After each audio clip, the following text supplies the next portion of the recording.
Good morning, Reverend. How are you doing today? Good morning. How are you? Absolutely. I've been looking so forward to this conversation because you sit down. That's so nice. Thank you. Oh, my God. You sit down with us. I mean, right here in the very part of this book, the very beginning, you are so compassionate about who is going to read this book, a non-believer, a believer, somebody who wants to know more. And you say, I am your guide to go into the staircase of the tomb. And then you ask the questions, what prompted you to read this book? Why not? It's Lazarus. I mean, my whole entire life with Christianity has been based and been fed by this man. But then you do ask, did he exist? Right there. Yeah, I do. I think it's important for people to ask that question. Even doubters. Did this guy exist?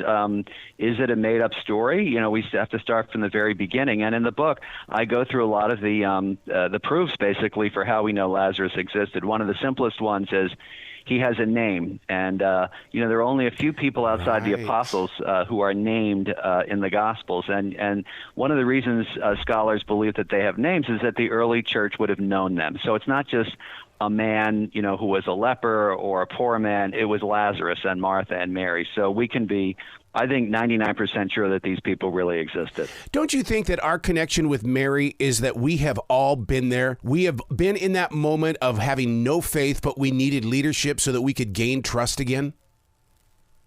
Oh, totally. I talk a lot about Martha and Mary in the book, in addition to Lazarus and, of course, Jesus.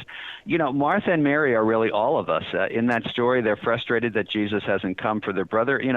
Who among us hasn't said, God, you're not working fast enough, right? And so I draw a lot of the parallels between Martha and Mary and us, in our lives, and also the invitation for us to be honest with God in our prayer.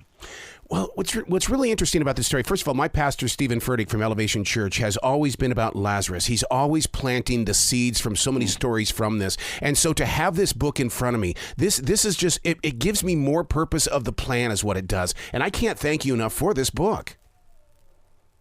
Well, thanks. I mean, I really, it's such an important part of the Gospels for me, and it's always been my favorite gospel story. And I really wanted to kind of take a deep dive into it and look at it from a biblical point of view, a spiritual point of view, a cultural point of view, and even give the reader a bit of a travelogue to say, what is current day Bethany like today? Because it's just a fascinating story, and there's not a lot written about it, in kind of book form. So I wanted to kind of bring it all together. Why is that? Why? Because way, way, way back when I was at a Baptist church in Billings, Montana, we didn't hear of Lazarus. I mean, why is that?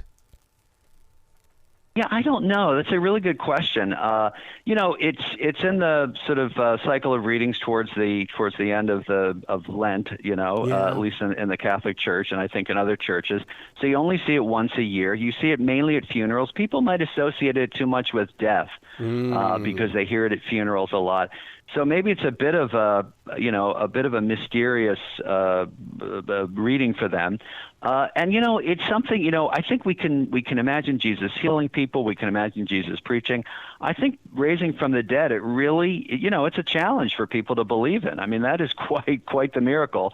And as I say in the subtitle to the book, often called Jesus' greatest miracle. So it might be just, it makes demands on us, I think. Yeah. In your own personal life, do you feel uncomfortable during the moments where Jesus is taking his time? Because it doesn't matter how many times I read it or even hear it, I always feel uncomfortable because I'm going, dude, come on, hurry up. I do too. I think it's natural. I think it's human. We all want God to act on God's time, and yet, as I point out in the book, especially in John's gospel, Jesus is in control. Jesus will go to Bethany when he wants to go to Bethany. One of the reasons for the delay also is because Jewish people at the time believed that the soul was around the body for about 3 or 4 days, and so I think one of the reasons he waits is to kind of show people, Lazarus is dead, as he says to the Apostle Thomas, and to be clear, like what the miracle is. He's not just awakening him from, some sort of sleep. He's definitely dead. Right. And to see him weep, I can't imagine if I were a fly on the wall to actually see a tear in the eyes of Christ. I don't know how I would have handled that. Well, yeah, and what's really beautiful is that really does show his humanity. Yep. I think that's a hard thing for some people to grasp, but it is a mystery. But he's fully human and fully divine, and he as I often say, he's human when he's raising Lazarus, and he's divine when he's sawing a piece of wood in Nazareth. So it is very mysterious, but that's a real powerful moment for a lot of people. You have traveled to the Holy Land, and the Holy Land is right now in just terror. And I can't help but wonder, what is it doing to us? Is it building up our inner trust that, hold it, just don't judge, trust that there will be peace? What are you feeling since you have physically stepped on that soil? Well, yeah, and the story of Lazarus, current-day Bethany, is in Palestinian territory. So I talk about that in the book, and it's just heartbreaking, frankly. I don't know what to say other than to continue to pray for peace and hope that, there can be some sort of reconciliation and mutual trust, among these two groups of people that have been at such odds for so long. But I think all we can do is pray for peace. One of the things that you do, and I find this very fascinating and very grateful, is the way that you break down the atmosphere of each person, who they are, what they did, because so many times we get a verse, and in that verse is a name, and we don't know who that person is, but you're sharing their story with us.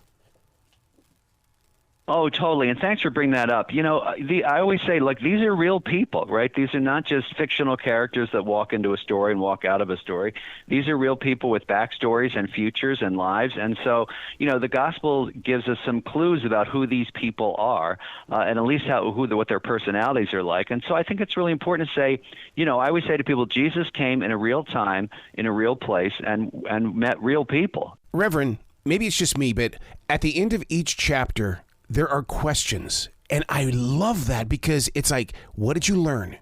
How did you learn it? How can we activate this? This is such a special moment between you, the author, and the reader. Well, that's exactly why, because I'm the same way. I need people to. I had a professor in theology studies who, at the end of a big lecture, he used to say, "So what?" Yeah, and he would sum it up and say, "I've just given this hour lecture. Here's the point." And at the end of the book, at the end of each chapter, I have these reflection questions to basically help the reader say, so what? What is this? Because the book goes step by step through the story. What does this particular passage have to do with my own life? And so I try to lead the reader to some spiritual reflection. Oh, my God. And I hope that they pick up a journal of some sort and physically answer these questions. Put it in their own handwriting. Don't just think it out, write it out. Oh, absolutely. And I think, I also invite the reader to kind of pray with the story on his or her own, kind of make the story your own, because the theme of the book, again, is that God is offering us new life, and God is inviting us to leave behind, kind of in our own tombs, as it were, anything that keeps us unfree or bound or kind of stuck. And so absolutely, when something happens to you in prayer, when you have an insight, to write it down is really important, to be able to hold on to that. That's why the gospel writers wrote the story of Jesus down. Wow. You got to come back to this show anytime in the future. I love where your heart is, and I love how you are putting yourself in a place where we can find peace during these troubled times. Thank you so much. Thank you. You be brilliant today, okay, Reverend? You too. God bless you.